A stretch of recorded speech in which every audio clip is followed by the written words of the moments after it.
Voici une preuve biblique que la consommation de l'alcool est mauvaise. Déjà, il faut signaler que je ne suis pas contre ceux qui prennent ça, ni je n'encourage pas non plus d'en prendre. Mais en tant que chrétien, serviteur de Dieu, je dois quand même vous éclaircir certaines choses. Parce que je vois la plupart des pasteurs s'élever et dire que la consommation de l'alcool n'est pas mauvaise. D'autres vont plus loin à dire que le premier miracle de Jésus-Christ était d'échanger l'eau en vin. Est-ce que prendre l'alcool est bon ou mauvais?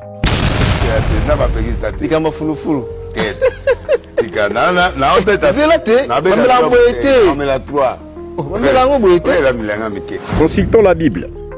Dans Lévitique 10, 9, la Bible dit « Tu ne boiras ni vin, ni boisson enivrante, toi et tes fils, lorsque vous entrerez dans la tente d'assignation, de peur d'être frappés de la mort. » Ici, c'est Dieu qui parle à Aaron ainsi qu'à ses fils.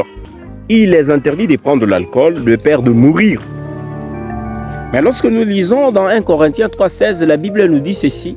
« Ne savez-vous pas que vous êtes les temples de l'Esprit Saint et que l'Esprit de Dieu habite en vous ?» Et si vous descendez, la Bible dit « Quiconque détruira les temples, l'Éternel aussi va les détruire. » Et là, ça m'étique. Dans l'Ancien Testament, les temples étaient une question d'une tente ou d'un édifice. Vous avez par exemple l'histoire du temple que Salomon a construit pour l'Éternel. Mais dans le Nouveau Testament, les temples, ce n'est plus question de bâtiments. Comme nous dit 1 Corinthiens 3,16, les temples deviennent les corps humains. Et quiconque détruit son corps, l'Éternel va aussi le détruire. Waouh! Et si vous allez plus loin, Jésus-Christ a vu les temples, il a dit quoi? Je détruirai ces temples dans 3 jours et je vais les construire. Dans les yeux de Jean, il voulait le faire voir que les temples, ce n'est pas les bâtiments, c'est mon corps. Voilà pourquoi il dit à Pierre, il dit que toi tu es Pierre et que sur ces rocs je bâtirai mon église. Et donc l'église n'est plus une question d'un bâtiment, mais l'église devient ton corps. Oui, je sais que tu vas me dire que non, je ne suis pas sacrificateur. Je te prouve que tu es un sacrificateur.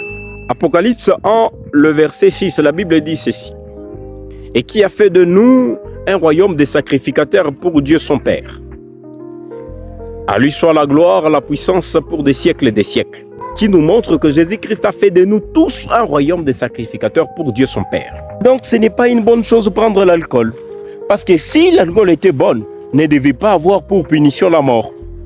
Et la mort, quiconque devait entrer dans ces temples-là en étant imprégnant. On n'a pas dit ivre, on n'a pas dit que tu sois ivre ou bien prendre un peu. On dit tu ne prendras ni vin, ni boisson enivrante avant d'entrer dans la tente d'assignation. Donc, même prendre une goutte avant d'entrer dans les temples, c'était un péché. Alors, toi qui consommes l'alcool, aujourd'hui, tu as les preuves bibliques que l'alcool est mauvais. Abandonne. Demain, je vous parle aussi sur la polygamie. Bonne ou mauvaise? Merci.